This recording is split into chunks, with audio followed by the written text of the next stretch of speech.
a diverse, multiracial society that has made great strides since its independence. But go back just a few decades, and a very different picture emerges.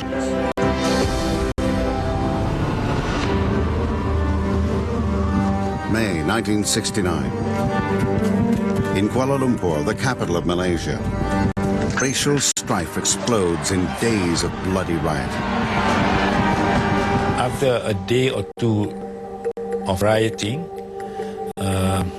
it looked as if we had no government. About 200 people are killed. The government is paralyzed. Martial law is declared. In the eye of the storm is Deputy Prime Minister Tun Abdul Razak. Malaysia's darkest hour will shape his destiny. He will assume the highest position of power in the country, but he would conceal a dark secret all this while. Until today, I find it hard to imagine that someone could keep it in him and without sharing it with his family. I think that speaks something about the man. He didn't want to divulge that he had a very serious illness.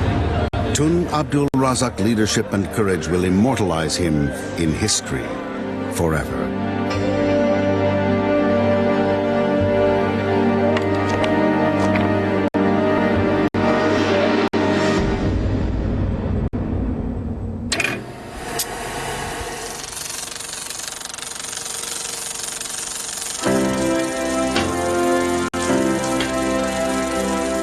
Tun Abdul Razak has been the backroom boy of Malaysian politics, working in the shadow of charismatic Prime Minister Tunku Abdul Rahman. For many, Tun Razak remains an enigma, wrapped in a mystery. I felt that he's almost like royalty to me. You see, I felt uncomfortable talking to him like an ordinary person. He was a gentleman. Really gentle in voice, in spoken language, in approach. But his mind was not. He was very quick. He had a way of getting close to people. I mean, lots of people, everybody would think that they are his best friend, you know, because he managed to make them feel that, you know, they are important to him. Tun Razak is born on 11 March 1922. In the small village of Pulau Koladi in the state of Pahang. He grows up in two very different worlds. His father is descended from a long line of aristocratic chiefs. But Tun Razak is sent to live with his grandfather in humble surroundings. From his grandfather's house, Tun Razak walks every day to the village school, a journey of over 6 kilometers that has become the stuff of legend. Now, one of the things that Tun Razak always liked to tell is that how when he was young, he went to school without shoes. Not that he could not afford shoes, but I think he just wanted to be just like his friends, you know? And he went to this school that was rather shabby. At early stages, they had to do their mathematics or the arithmetic by scribbling on the sand because there was no blackboard. And he kept on repeating that fact that he had a difficult childhood. From the beginning, Tun Razak proves himself a brilliant student. And when he turns 18 in 1940, he wins a place at Raffles College in Singapore. Tun Razak respects the mighty British, who effectively rule Malaya and dominate its economy. But in 1942, in the middle of World War II, the Japanese Imperial Army throw the British out of Malaya. It is a stunning defeat. For Tun Razak, Malaya's former rulers suddenly look weak. It is a lesson he will never forget. By the time the British rout the Japanese in 1945, Tun Razak has matured into an ambitious young man with a lot still to learn. And it is to the war-battered imperial capital, London, that he journeys in 1947. London will be his political finishing school. My father used to speak to us about his London days where he was a student. Although they didn't have much money to spend, they were very happy. They would discuss politics, law, and he had lots of friends. And I guess to me that was a time when he had no responsibilities.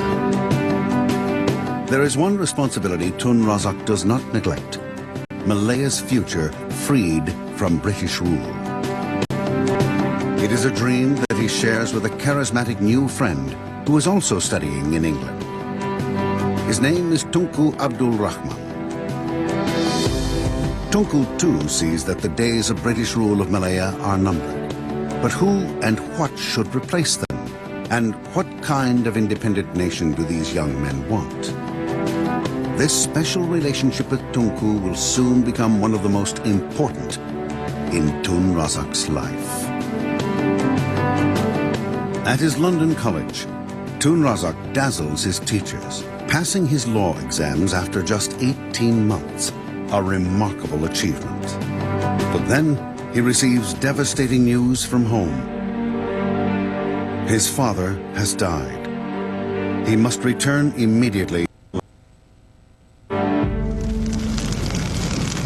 Tun Razak comes back to a country in turmoil. The British are fighting a seemingly unwinnable war against communist guerrillas.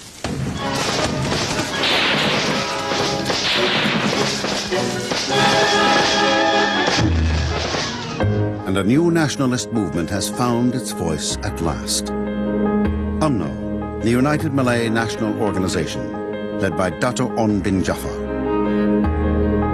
In 1951, Dato' On now offers the young Tun Razak the crown, leadership of UMNO. Jadi Dato' On telah paling kepada saya, adakah awak nak menjadi yang ketua UMNO? Saya kata saya belumlah sampai masa lagi jadi yang ketua UMNO. Tapi saya ada satu orang yang saya fikir layak, iaitu Tengku Abdul Razak.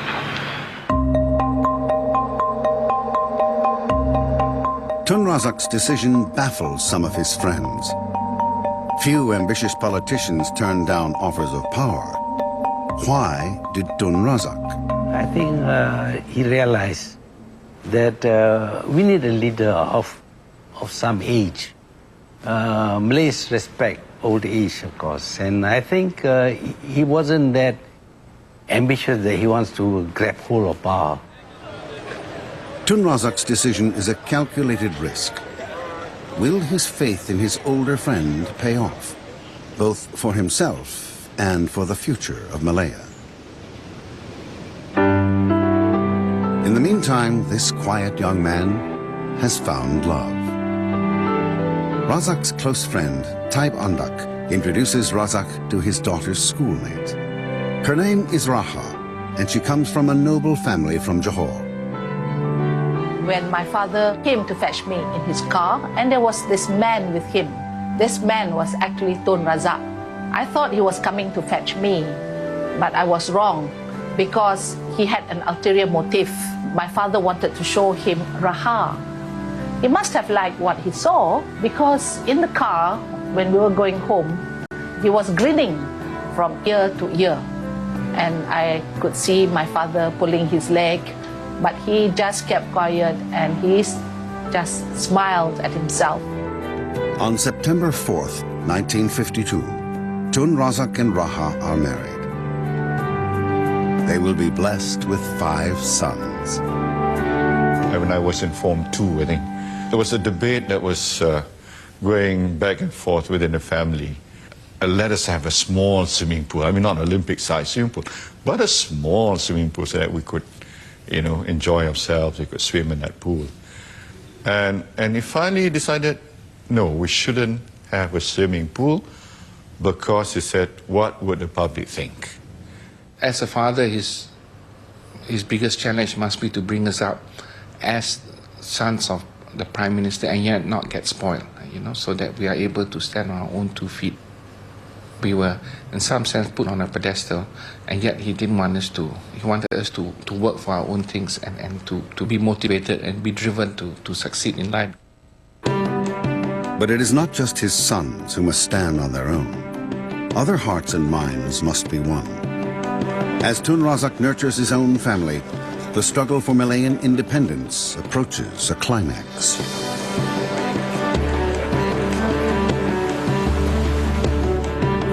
In 1956, Tun Razak returns to London. Now he is coming back as Tunku's right-hand man. The close friends in London hold decisive talks with the British government to negotiate for the independence of Malaya. After days of negotiating, the British finally agree to grant Malaya independence. The two men return to Malaya as heroes. Their cause has been won. On August 31st, 1957, Tunku proudly proclaims Merdeka, independence. Merdeka! Merdeka! Tunku Abdul Rahman is elected Malaya's first Prime Minister and the devoted Tun Razak chosen as his deputy. Now this political friendship, forged years before, will be tested to the limit. Malaya, at the dawn of independence in 1957. Tunku Abdul Rahman, Malaya's Prime Minister, along with his deputy Tun Abdul Razak, is tasked with leading the newly independent nation. Razak is appointed minister in charge of rural development, one of the toughest portfolios in the new government. His mission? To transform Malaya into a modern nation. You must remember, he might have been a son of a major chief of Pahang, but he lived in a kampung. He was surrounded by fully aware when the British left in 1957, there was imbalance in the economy, and especially in the rural areas. The rural areas of this country was almost completely neglected, and that was where the poor lived, the uneducated lived, the underprivileged lived. Tun Razak realizes that there is only one effective course of action. He declares war on poverty. And if Tun Razak is fighting a war, he must find a way to direct his forces. He will soon prove himself a master commander.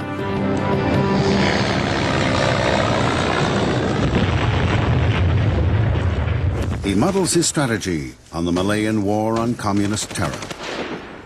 It was a war operation in order to ensure that we would know how the enemy moved.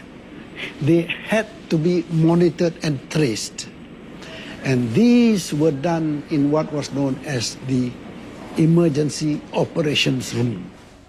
Razak establishes new operations rooms in strategic locations all over Malaya. They will become the nerve centers of his Kampong campaign. But Tun Razak is no armchair general. He makes time to visit the rural front lines. From the start, the minister insists on a punishing schedule. He was never tired. He traveled the length and breadth of the country. He would visit the districts to begin with, and at that time I think there were something like 60 or 70 districts, imagine that, and he would go to each and every one of them. He would cycle in the kampong, he would row the boat in the little lakes and the waterways. He actually led the community by his own action. It is the rural development of the country that could be stamped to be his and his alone. Tun Razak's popularity owes much to a subtle mastery of political theater. He knows the people of the kampongs and that they do not value ostentatious display. So he develops a style that he knows will win over his people. Tun Razak's trademark, I think, is his blue jacket and the walking stick. I think it's first simple to wear, and I think he wants the people to think that he is part of them, because kampung people use very simple dress. He like to show that he is not above everybody. The bush jacket and the walking stick become Tun Razak's signature. Tun Razak owes a lot to his own humble village school, but he knows many kampongs have no schools, and without schools, village hearts and minds will remain trapped in the past. His education report wanted to have a school in each kampong, in each village. It was a very ambitious plan at that time. Tun Razak has a vision, but his ambitious plan will take time to work. In Kuala Lumpur, the capital, tensions between Malaysia's different races are becoming strained.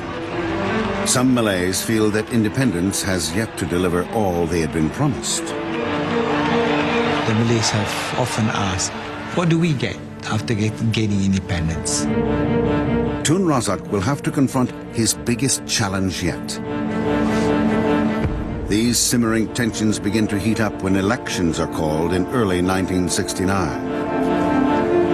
As the first results are announced, it is clear that Tunku Abdul Rahman's ruling alliance party has lost scores of seats in vital states. I could see Tun Razak was very upset about it, because I think it was unexpected to him. He must have sensed that things are turn out not going to be as good as many people thought. In Kuala Lumpur, even more serious trouble is brewing. In the elections, the Chinese opposition parties have made a huge leap forward, and many Malays are afraid. On May 12th, some supporters of the Chinese opposition party provocatively celebrate their triumph by marching through Kampung Baru, a predominantly Malay area in the heart of Kuala Lumpur. They, it is alleged, shout racial slogans. The fuse has been lit. And they were celebrating already here, going around to Kampung Baru saying that the Malays go back to your villages. We have taken over. Boy, this infuriated the Malays. In Kuala Lumpur, the rising tension is palpable. May 13th, 1969, Tun Razak gets an urgent call from Harun Idris, the chief minister of Selangor, who lived in Kampung Baru. He said, look, Tun, the Malays are very, very angry because they have that people, Malays in the Gombak and Kepong area and all that. And the Malays wanted to demonstrate also, to stage a counter demonstration.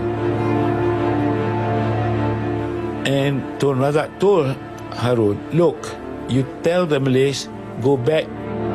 But it is too little, too late. There were already thousands of Malays in Kampung Baru. And the next thing, unplanned by anybody, the rumors are that more Malays have been killed.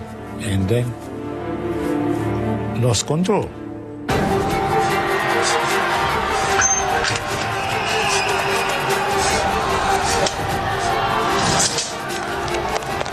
With shocking speed, Kampung Baru is engulfed by violence, and Malaysia is in crisis.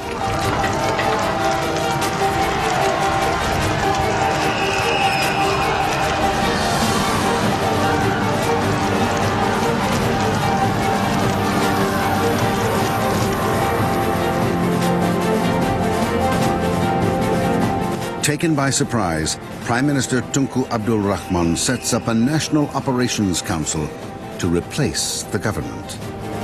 He makes Tun Razak its director. Razak is effectively in charge of diffusing the crisis. It will be a supreme test and the making of a leader. On 15 May, he calls some of his key advisors to a meeting to try to end the crisis. The mood is tense. I feel a bit scared, that the thing might turn out. Why should I come to KL with a pistol loaded, which is unnecessary actually. Some call for even more drastic action. It's a very hot meeting. The army generals were voicing their anger. In this volatile atmosphere, Tun Razak becomes the calm center in the eye of the storm. He was very calm, and I think that gives confidence to everybody. Because he knew, I think, that as far as concerned, everybody has a role to play in this country. Showing great courage, Tun Razak visits Kampong Baru, the epicenter of the catastrophe. We went to Kampong Baru, we see all these car burns on the road and military all over the place. And the shop near Kampong Baru were burned, you know. The Malay were in very angry mood. Somehow, but Tun Razak is very calm. He was very calm. He handled well. I see nothing happened. I don't know what is inside, you know, but you can see the way he handled it very well. When Tunku, the Prime Minister, made Razak National Operations Council Director, Tunku effectively gave Razak more power to act than himself. The fate of the nation now lies in Razak's hands. He was ruling the country as it were like a dictator. He had absolute power. Even the Prime Minister, Tun Abdul Razak at that time didn't have power. But the Prime Minister was there. But all legislation originated from him. 2 days after the riots, with no end in sight, the king declares a state of emergency and suspends parliament. For the first time since independence, Malaysia's elected government ceases to rule. After a day or two of rioting, it looked as if we had no government. Tun Razak now shows a tougher side. He takes immediate and resolute action, risking ramping up tensions even more. Well, we went for major arrests of people who had contributed to the problems and people we knew were trying to exploit, like the secret societies, Malay extremists. And so we set up a special detention center for them on Pulau Rejak, Penang. So thousands were sent there. That removed the troublemakers. Tun Razak orders strict curfews to keep troublemakers off the streets. Now, Kuala Lumpur is in lockdown. There are food shortages, restrictions, new rules. And then Tun Razak clamps down on the press. Any attempt to provoke more violence will be severely punished. Cut off the ability to make the kind of expressions that cause people to be at each other's throats, you see. Razak knows he must tread with care. So it was important for him to make sure that the police and the military were in command of the situation. But always mindful that we're dealing with our own people. But the old Tun Razak, who listens and learns from others, is still there, ready whenever he is needed. He sets up a national consultative council to tap into different points of view. You won't believe it. A Buddhist association, inter-religious faith association, the Boy Scouts, the Girl Guides, the Parent Teachers Association, they were all invited. The opposition were invited. The new council is not just a talking shop. Very hard-hitting arguments took place behind closed doors. Thanks to Tun Razak's decisive action, calm returns. Many believe that the crisis is over. But then new tensions bubble to the surface, and they focus on his old friend Tunku Abdul Rahman, the father of independence. The crisis has led some to question Tunku's right to continue as Prime Minister. Then I wrote to him, I think in language that is not very nice really, to make it clear to him that he was wrong in his assessment of what is happening in the country. Caught in the middle of this will be Tun Razak. 1970. Malaysia has endured one of the worst crises since the communist insurgency. Deputy Prime Minister Tun Razak has calmed the storm. But now he faces a new struggle. The racial riots have led many to question Prime Minister Tunku Abdul Rahman's leadership. Brash new voices begin to be heard, criticizing Tunku for being out of touch. Then I wrote to him, I think in language that is not very nice really, to make it clear to him that he was wrong in his assessment of what is happening in the country. That people feel although he had fought for independence, that they feel that he didn't really work for the people. I feel I must tell Tunku that what he thinks and what is happening on the ground are two different things. For Mahathir, a choice has to be made. Tunku or Tun Razak. In the view of the Malays in UMNO, Tunku has lost touch with what is the feeling generally on the ground, whereas Tun Razak is much more aware. Others now turn against Tunku. You became the father of independence. You live off that reputation, and nobody would ever point out to you that you are doing wrong. And there came one or two other person who said, you've got a pimple in your face. And he would look at the mirror or ask his friend, do I have? No, you don't, Tunku. You look so well, look at you. Then he'll turn around to the fellow who says, you got a pimple?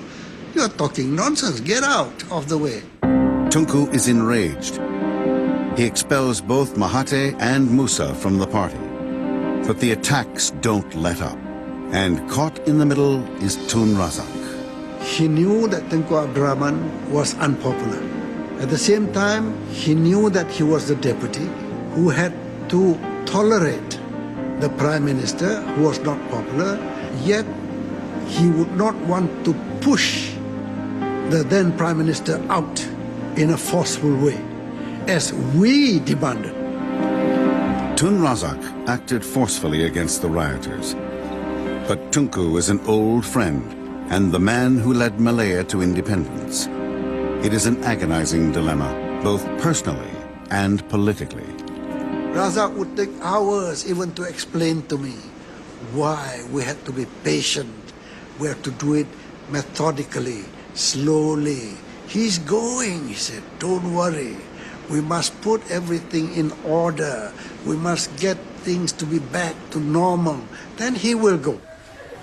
Tunku Brahman he is a man who thinks about policies and ideas about where to go, what to do, when to achieve independence, etc. But the actual groundwork is done by Tun Abdul Razak. And Tunku, being a proud man, saw that he's welcome.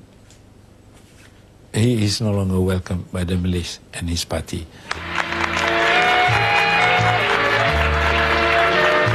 Tunku's support drains away.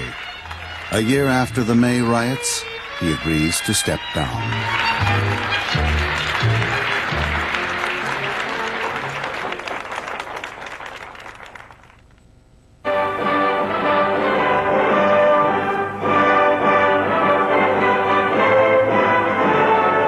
For Tun Razak, Tunku's decision opens the door to power. Tun Razak now succeeds Tunku as Prime Minister.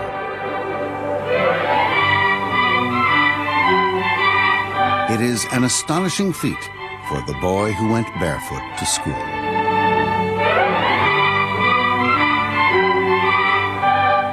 Hari ini adalah hari yang paling bertuah dalam sejarah bagi diri saya. Inilah kali pertama saya berucap kepada saudara-saudara sekalian sebagai Perdana Menteri lepas menerima pelantikan oleh Beliau Yang Maha Mulia Tuan Agong.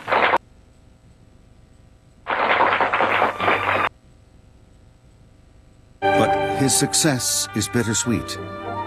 He will lead the nation, but without his old friend at his side. Inevitably, there is gossip that Tun Razak had engineered Tunku's fall. Talks were abound suggesting that it was Tun Razak who conspired to oust Tunku I think he felt disappointed with Tun Razak because he trusted Tun Razak fully as his deputy. I believe Tun Razak never wanted to do that to Tengku, directly or indirectly, because he loved Tengku like his own father. Time would eventually mend this old friendship, but it would never be as warm as it once was in the long ago days of struggle. By 1971, Tun Razak's nation seems to be at peace. It is time to put Malaysia back on the road to democracy. After a year, he gave it up because he said, we can't go on like this. We are not authoritarian thing. And we went back to democracy because the power to him, the source of power is from the people. With democracy restored, it is a time for reconciliation. Razak welcomes back Mahathir and Musa Hitam into UMNO, reuniting the party. He goes even further. He invites opposition parties to join his broad coalition under the banner of the Barisan Nasional, the National Front. He launches a new war, the new economic policy, the NEP. Pelancaran dasar ekonomi baru seperti kita maklum adalah tindakan tegas untuk menjaminkan masa hadapan. It remains one of his most controversial legacies. His goal for the NEP is to cure the cause of dissent, the unequal distribution of wealth among Malaysians. It is seen as a radical solution. We'll try to restructure the society so that all the economic imbalances will be corrected in due course. But there is a problem, and it would haunt Tun Razak's years in power. Tun Razak hopes the NEP will help the poor rise to the same level as the average citizen, thus reducing inequality. But since most of Malaysia's poorest people at this time are the Malays in the rural areas, to some critics, Tun Razak's NEP inevitably looks like it favors the Malays. When it was launched, the non-Malays had some disquiet for fear that their economic position and interests will be jeopardized or adversely affected. But Tun Razak insists that he wants equality, not racial preferment. Tun Razak did in fact announce that in the implementation of NEP, nobody should feel a sense of deprivation, call it, a sense of loss of job opportunity. There would be no question, as Tun Razak said, the robbing of Peter to pay Paul. Many of Tun Razak's supporters point out that the creation of the NEP was broadly agreed. It was debated in the National Goodwill Council during the National Operations Council days after the May 30, 1969 incident. And it was debated seriously by all those who were assembled in Parliament House. And they're drawn from all political parties, from all walks of life, and from all racial groups. Regardless, some Malaysians begin to have doubts about him. He told me basically that maybe some Chinese had misunderstood him, even to the extent that he was not only not friendly to the Chinese, but a little bit of anti-Chinese. Despite the mixed response to the NEP, Razak's decisive action after the riots laid the foundation for Malaysia to move forward peacefully. By the beginning of the 1970s, Malaysians are working together towards building their nation. But many still fear the influence of the communists. The Malayan communists were still very active here, and of course the Malays were not very happy with the communists, because some of them have suffered as a result of which, as have been illustrated, thousands of Malaysians have been killed by the communists at that time. Like his old friend Tunku Abdul Rahman, Tun Razak realizes that it is vital to snuff out that lurking threat. But he decides on a radical, but for him, characteristic, new strategy. He will attempt to defuse the communist threat through negotiation. he decides to launch a policy of reconciliation with one of the world's most powerful communist regimes, China. He will boldly enter the dragon's den, but not everyone approves. Some Malays did not support Tun Razak over the China of their experience with the. Even his old friend, the revered former Prime Minister Tun Abdul Razak, is not supportive of his initiative. So for Tun Razak, the China policy will be a huge gamble.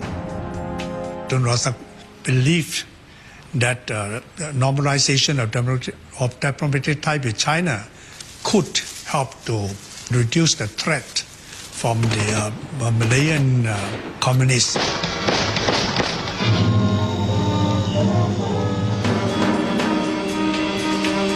On May 28, 1974, Tun Razak and his entourage fly out of Malaysia, heading for Beijing. While they land in Beijing, nobody knows if this gamble will pay off. As he steps from his plane, he hopes that he is not making a terrible mistake. But it seems that the dragon is pleased to see him.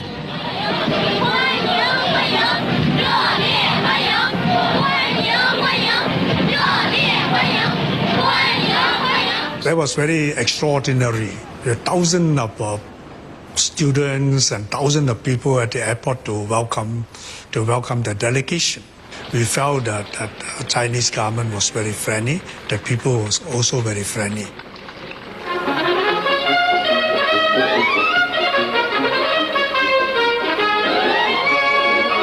In an astonishing display of warmth, the Chinese leaders lavished Tun Razak with a spectacular series of state banquets and meetings.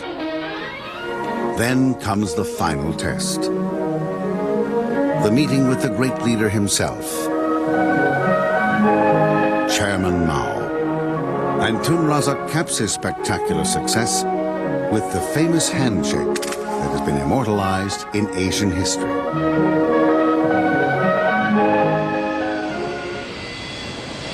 Back in Malaysia, Tun Razak has no idea what to expect. But he is amazed by the reception. Sebaik-baik sahaja Perdana Menteri keluar dari kapal terbang, tepuk sorak bergema dari mereka yang menunggu.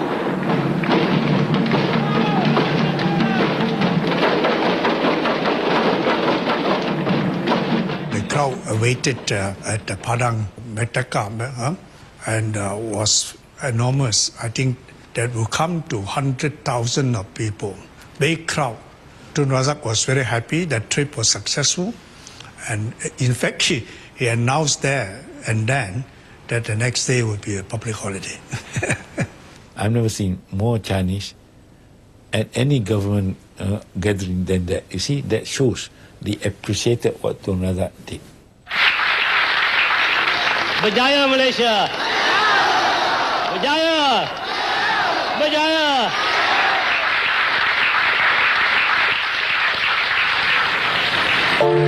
As Tun Razak has hoped all along, success in China translates into reconciliation at home.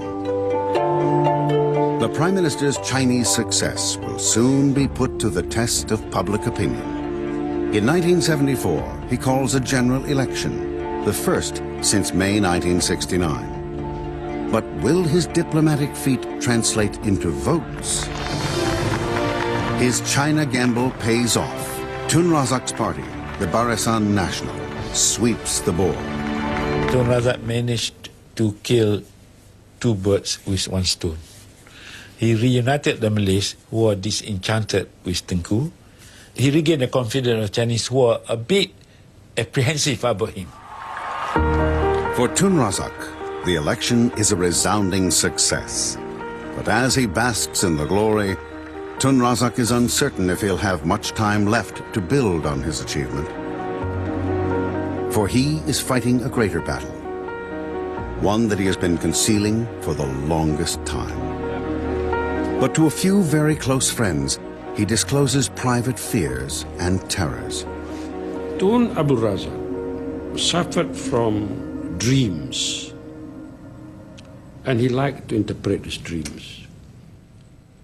He dreamt mostly about unpleasant things happening.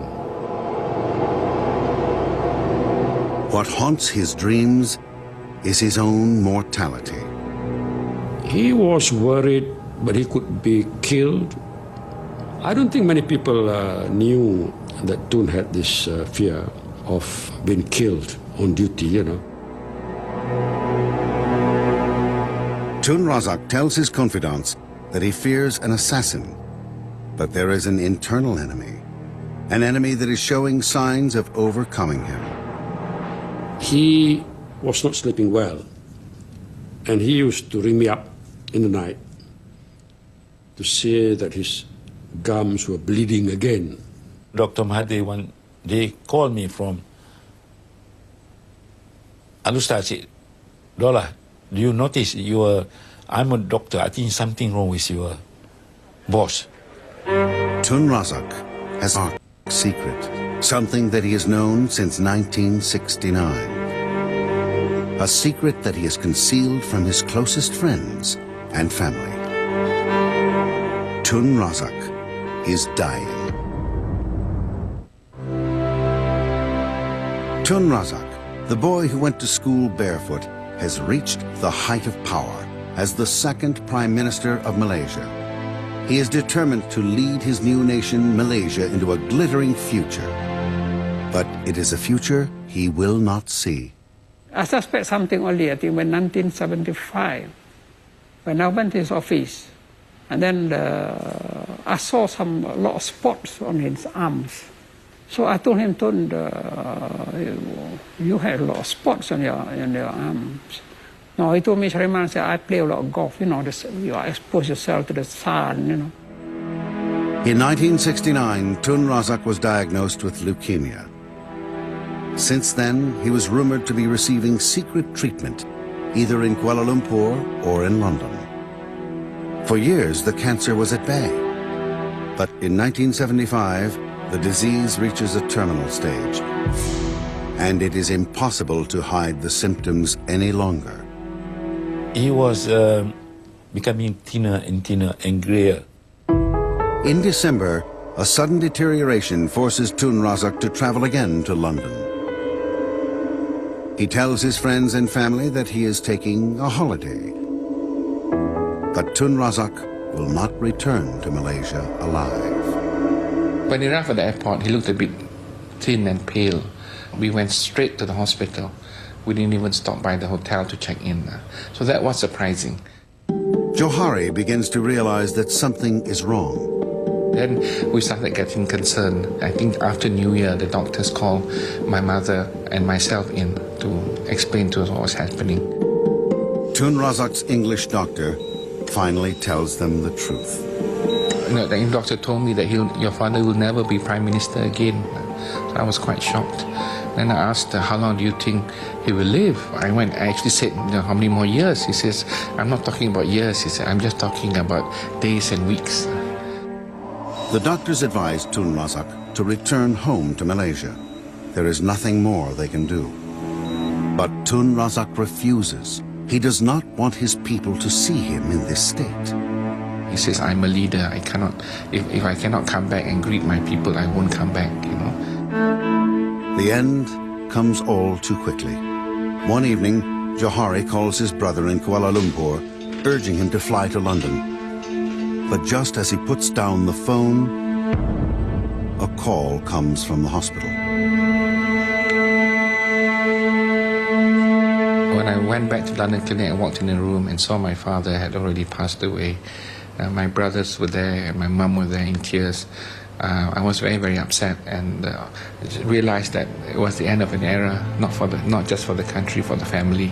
I would have a father, the country wouldn't have him as a leader. It is 14 January 1976. Tun Razak was just 53 years old. Until today, I find it hard to imagine that someone could keep it in him. Didn't really tell us the truth because he didn't want us, I guess he didn't want us to worry about him. And he was a very secretive person. He didn't want, the country to worry about him or the country's stability will be affected by the fact that the leader is enduring or suffering from a very serious illness. His body is taken as custom dictates to a mosque in London for prayers. Then he's flown back to Malaysia for the last time. Now, Malaysia is in mourning. It was quite a sad flight because we had the body and the coffin on the flight itself at the back. And we were sitting in front of the whole 13-hour flight. So it was quite an experience.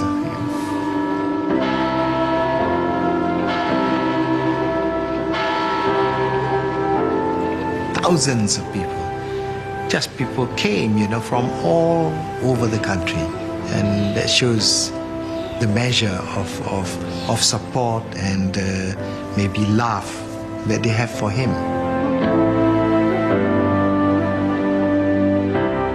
On 16 January 1976, Tun Razak is laid to rest in the Heroes' Mausoleum. The multiracial crowd you could see during his funeral was just amazing. This was the true Malaysia. Tun Razak's greatest legacy, beyond doubt, is the unity he brought among various races after May 13 racial riots. Yeah, I think he would have done a lot for this country had he lived longer to lead this country. But he had only 6 years, not enough. But he left something that can be built on. I have a sense of pride that knowing my father passed away in the service of the nation. There can be no other service greater than that. In death, as in life, Tun Razak brings together people from all walks of life, from all races and faiths. It is what he would have wanted, to be the grand reconciler.